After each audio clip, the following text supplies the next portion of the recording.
1, 2장에서 예수 그리스도와 요한의 출생이 소개되었습니다.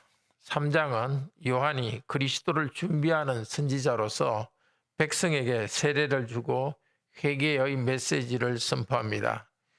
예수님은 세례를 받으면서 메시아 그리스도로 임명받고 공적인 사역을 준비합니다. 오늘 두 가지 부분인데요. 첫째는 요한이 세례를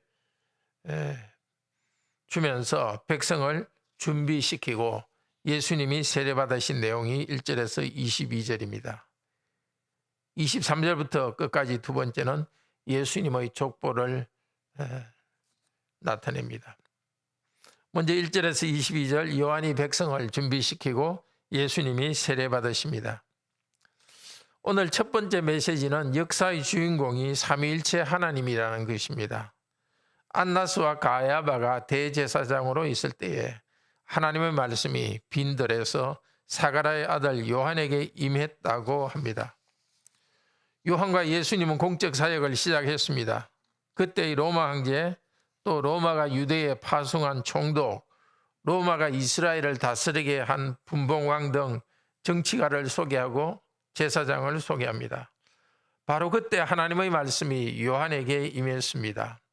이 역사 속에서 로마 중심의 세계에서 하나님께서 역사의 주인으로서 일하십니다. 삼위일체 하나님께서 예수님의 세례 때 역사의 중심으로 나타나십니다. 3장의 후반부는 예수 그리스도를 소개합니다. 바로 아담, 즉 사람의 아들이요 하나님의 아들로 소개합니다.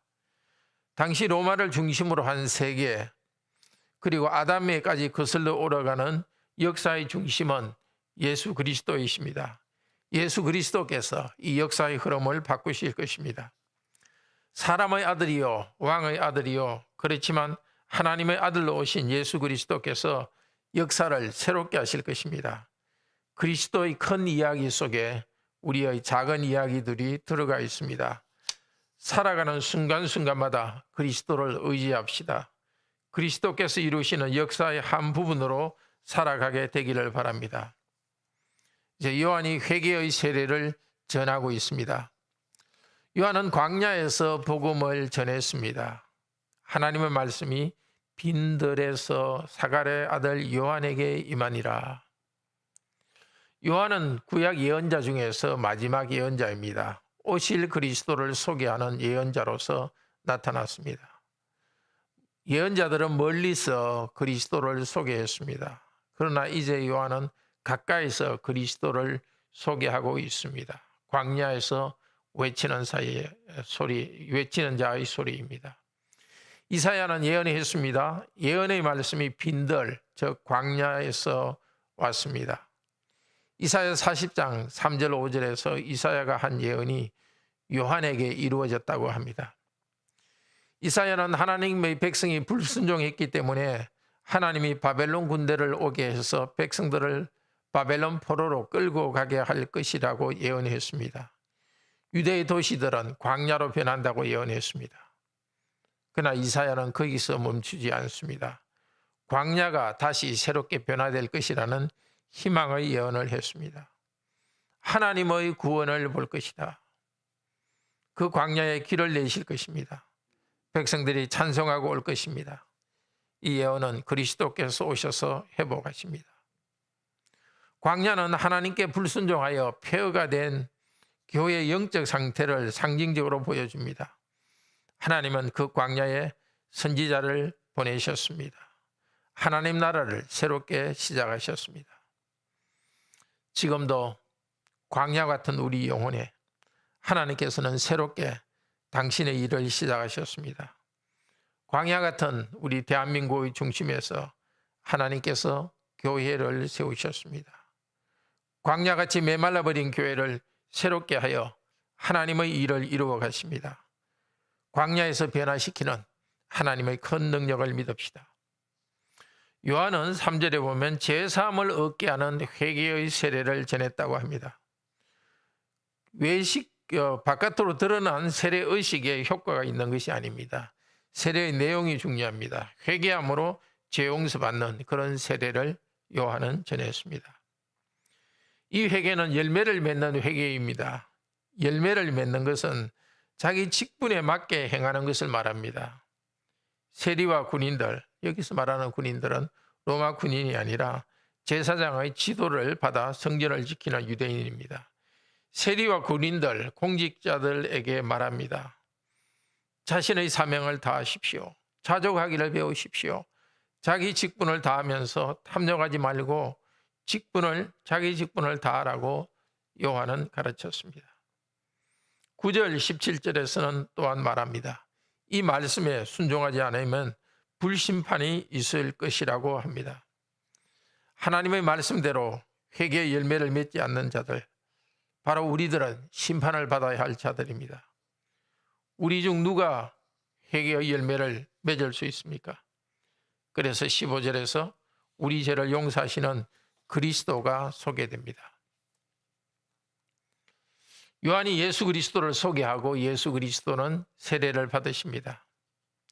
사람들이 마음속으로 생각했습니다. 이 요한이 혹시 그리스도인가? 메시아인가?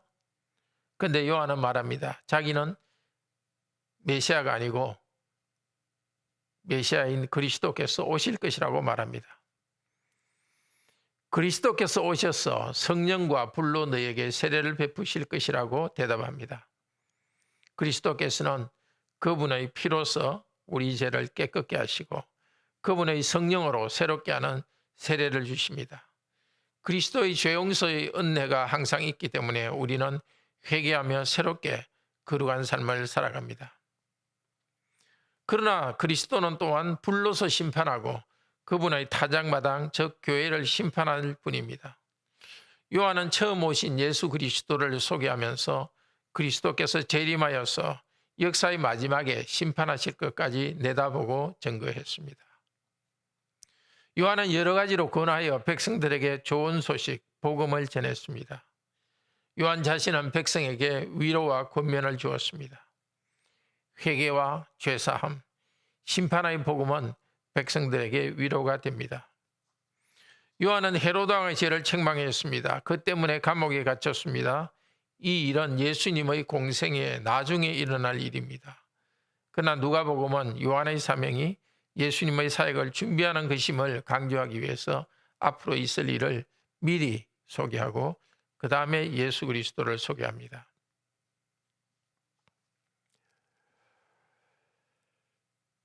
그리스도는 불과 성령으로 백성에게 세례를 베풀 분이라고 소개합니다.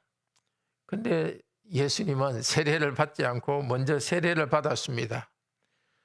우리에게 세례를 베푸시고 성령으로 새롭게 하시고 심판하실 그분이 먼저 백성들과 같이 되셔서 세례를 받았습니다. 원래 세례는 죄가 있는 사람만 받습니다. 그러나 우리를 위해서 우리 죄 때문에 예수님께서는 죄가 없으시지만 세례를 받으셨습니다. 바로 십자가에서 우리 죄를 위해 죽으실 예수님의 십자가를 그림처럼 보여주고 있습니다. 동시에 예수께서 세례받은 후에 물 위로 올라오는 것은 그분의 부활을 미리 보여줍니다. 그리스도 위에 성령님이 비둘기같이 임하십니다. 형체로 이 말은 그 육체적 모습으로 나타났다는 것입니다. 성령은 원래 모습이 사람 눈에 보이지 않는 영이십니다. 그렇지만은 사람들에게 성령님의 오심을 나타내기 위해서 비둘기의 모습으로 나타내었습니다. 아버지 하나님께서는 예수님을 향해 너는 내 사랑하는 아들이다, 내 기뻐하는 자다 하고 증거하십니다. 하나님은 영원전부터 삼위일체 하나님으로 계셨습니다. 영원까지 삼위일체 하나님으로 계실 것입니다. 예수님의 세례는 역사 세계 속에서 하나님께서 자신이 삼위일체됨을 선명하게 계시해 주는 순간입니다. 예수님은 세례를 받으시고 성령님은 비둘기같이 내려오시고 하늘에서 하나님 아버지께서는 이렇게 말씀하십니다. 너는 내 사랑하는 아들이라 내 기뻐하는 자다. 삼위 하나님이 우리들이 알 수 있는 모습으로 말씀으로 나타났습니다. 너는 내 사랑하는 아들이다, 내 기뻐하는 자다. 이것은 이사야 42장 12절을 인용한 내용입니다. 이사야 40장에서 광야에서 외치는 소리에게 위로하라, 위로하라, 위로하라고 말했습니다. 광야에서 외치는 자 요한은 백성에게 참된 위로가 되시는 분을 소개합니다. 이제 예수님이 백성을 위로하실 그리스도로 메시아로 임명을 받습니다. 하나님께서 죄 때문에 우리가 받아야 될 심판을 우리를 대신해서 하나님의 아들 예수 그리스도를 심판하십니다. 그래서 우리 죄를 용서하십니다. 성령의 세례를 우리에게 주십니다. 죄 용서를 받은 우리에게 성령께서 함께 하시면서 계속 우리를 새롭게 합니다. 23절부터는 예수님의 족보를 통해서 메시지를 줍니다. 예수님을 소개합니다. 사람들의 아는 대로 요셉의 아들이라고 합니다. 사람들이 아는 것보다 더 분명한 것을 말해줍니다. 요셉의 아들이요. 그 다음에 그 이상은 누구 했는데 그 이상은 누구, 이 말은 누구의 아들이라는 뜻입니다. 예수님은 다윗의 아들로서 왕으로서 백성을 다스릴 메시아이십니다. 마지막 절은 하나님의 아들로 소개합니다. 이 비참과 죄악된 슬픈 역사를 전환시킬 분으로서 그리스도께서 오셨습니다. 하나님이 사람이 되신 이유는 저와 여러분을 하나님의 아들로 입양하기 위해서입니다. 형제 자매 여러분, 하나님의 아들께서 요셉의 아들 예수가 되어 세상에 오셨습니다. 참 하나님과 참 사람으로서 우리를 구원해 주셨습니다. 죄가 없으시지만 죄인인 우리 한 사람 한 사람을 대신하여서 죄 용서의 은혜를 받았습니다. 그때 아버지 하나님께서는 너는 내 사랑하는 아들이라고 선언해 주었습니다.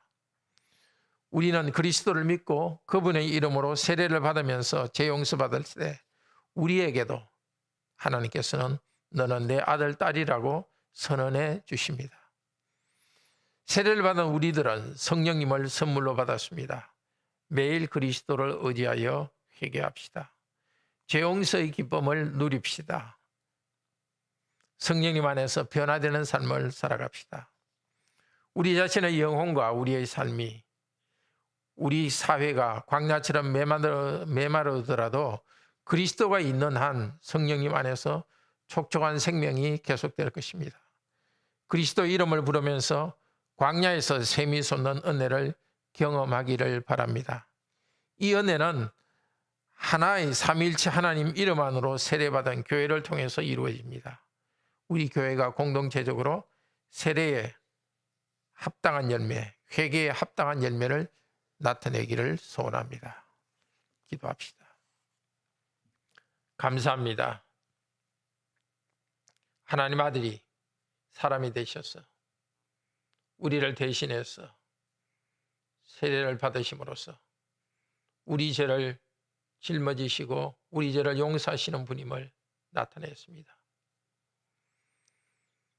예수님이 오시기 전에 세례 요한이 예수님의 오실 것을 준비하기 위해서 사람들에게 자기 직분에 신실하라고 말했습니다. 광야에서 외치는 소리로서 하나님의 은혜를 전해주었습니다. 이제 우리 예수 그리스도 이름으로 세례를 받고 성령 받았사오니 오늘도 회개에 합당한 열매를 맺으며 살게 하여 주소서. 우리 자신에게 맡긴 직분을 신실하게 감당하도록 도와주시옵소서. 예수 그리스도 위에 임하셨던 성령님께서 지금도 우리 가운데 계시니 감사합니다. 성령님, 저희들이 더욱더 말씀에 순종하여서 회개에 합당한 열매를 맺도록 저희들을 인도하여 주시옵소서. 하나님 아버지, 우리 성도들 가운데 여러 어려움들이 있습니다. 아직 믿음의 확신이 없는 교인들에게 믿음의 확신을 주시고 경제적으로 또 건강에 현실적으로 여러 어려움이 있는 가정과 성도들에게 주께서 함께 하시고 위로하여 주시고 어려움을 이기게 하시고 그 어려움을 풀어 주시옵소서. 모든 어려움 가운데서 우리의 삶의 중심에 예배가 있게 하시고 삼위 하나님을 경배하면서 매 순간순간 새 힘을 얻도록 하여 주소서.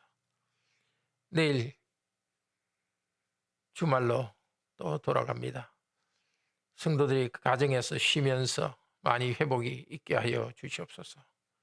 또한 주일에 저희들이 예배드릴 때 성령님 오셔서 부족한 저희들의 경배를 하나님께서 받으실 수 있도록 저희들을 인도하여 주소서. 삼위일체 하나님, 오늘도 저희가 회개에 합당한 열매를 맺도록 저희들을 인도하여 주시옵소서. 기뻐함으로 우리에게 주신 사명을 감당하게 하소서. 살아계신 우리 주 예수 그리스도 이름으로 기도드립니다. 아멘. 은혜로운 기도 시간 되기를 축복합니다.